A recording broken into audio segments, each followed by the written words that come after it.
200-300 سالوں میں ہندو مورخین اور انگریزوں نے اپنے اپنے مقاصد حاصل کرنے کے لیے تاریخ اور خاص طور پر تاریخ برصغیر پاک و ہند میں اس قدر جھوٹ کا اضافہ کیا ہے جس کی مثال تاریخ انسانی میں کہیں نہیں ملتی۔ انگریزوں کے مقاصد میں ہندو مسلم اختلافات کو ہوا دے کر ان دونوں پر حکومت کرنا تھا، جبکہ ہندو مورخین کا مقصد اپنی نسلی اور مذہبی برتری ثابت کرنا۔ یہ جھوٹ اتنی صفائی اور تسلسل کے ساتھ بولا گیا کہ اگر آج کوئی سچ بتانا بھی چاہے اور اصلی تاریخی حقائق سامنے بھی لے آئے تو بر صغیر کی اکثریت یہ کہہ کر ماننے سے انکار کر دے گی کہ ہم نے یہ اپنی نصابی کتابوں میں پڑھا ہے، اور سب سے بڑھ کر یہ کہ ہم نے اپنے بزرگوں کے منہ سے سنا ہے۔ کیا یہ سب جھوٹ ہے؟ افسوس کے ساتھ کہنا پڑتا ہے کہ ہماری کچھ جذباتی اور حقیقی تاریخ سے ناواقف مسلمان بھی اصل حقائق کو نظر انداز کر کے فخر سے کہتے ہیں کہ محمود غزنوی نے سومناتھ کا مندر توڑا اور اس کے سب سے بڑے بت کے ٹکڑے ٹکڑے کر کے حجاز کے راستے میں بکھیر دیے۔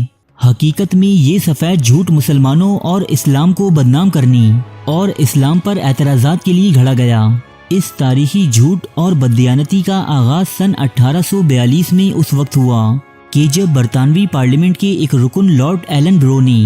دی پروکلیمیشن آف دی گیٹس کے نام سے ایک حکم نامہ جاری کیا،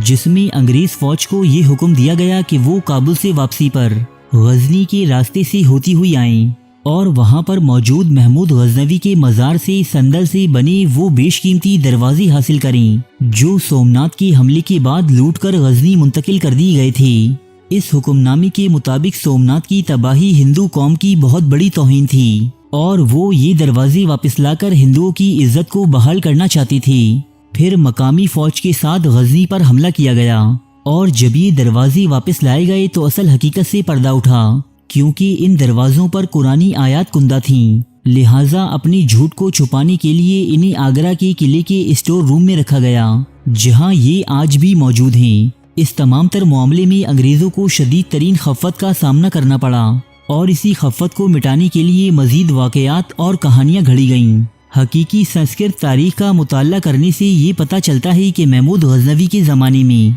سومناتھ کا شہر تو موجود تھا لیکن مندر نہیں، کیونکہ سلطان محمود سے کہیں پہلے جین مت کے پیروکاروں نے سومناتھ پر حملہ کر کے اس مندر کو تباہ کر دیا تھا اور وہ اس کو مہاویر کی مہادیو شیو پر فتح کی علامت سمجھتے تھے۔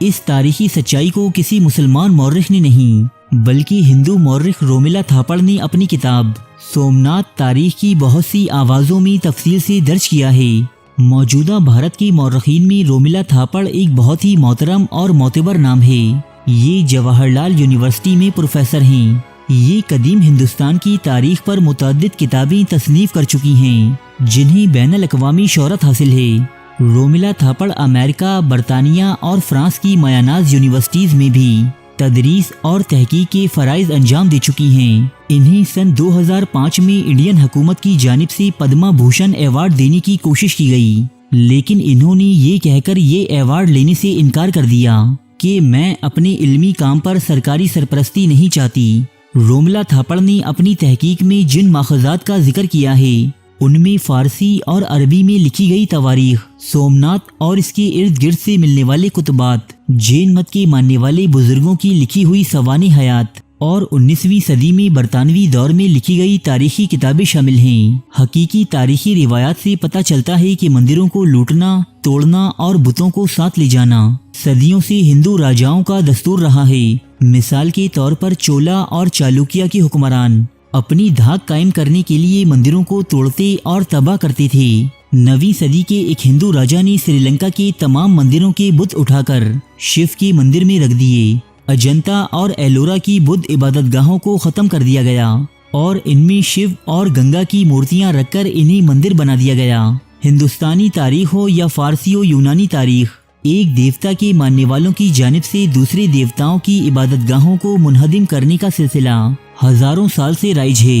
سکندر اعظم نے بھی اس رسم کو نبھاتے ہوئے ایران میں قائم پرسی پولس کی عبادت گاہ کو تباہ و برباد کر دیا تھا۔ لہٰذا ان لوگوں نے بغض اسلام میں کچھ ایسی ہی کہانیاں مسلمانوں کے ساتھ بھی منسوب کر دیں۔ مثلاً صلیبی مورخین نے تاریخ میں بددیانتی کرتے ہوئے اپنی کتابوں میں یہ تحریر کر رکھا ہے کہ الیگزینڈریا میں قائم دنیا کی سب سے قدیم لائبریری کو حضرت عمر رضی اللہ تعالیٰ عنہ کے زمانے میں جلایا گیا تھا، حالانکہ یہ لائبریری آپ کی آمد سے 600 سال قبل ہی جلا دی گئی تھی، جسے ایک رومن سیزر کے حکم پر جلایا گیا تھا۔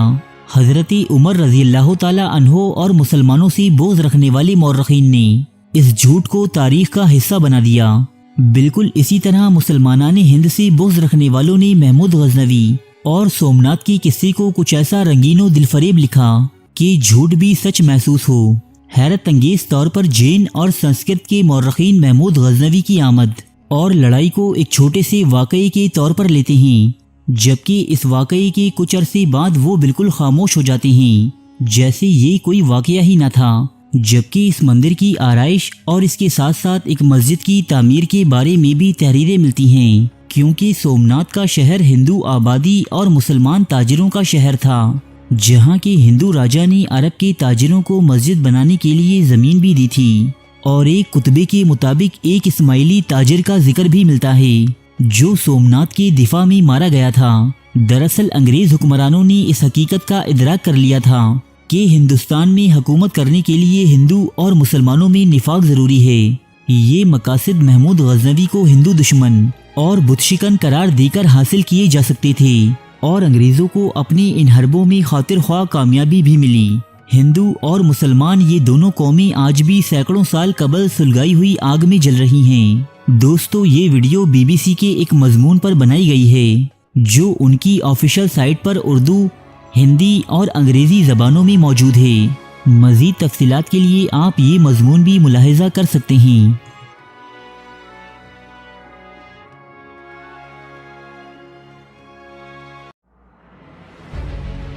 تاریخ کے موضوع پر پاکستان کا سب سے بڑا چینل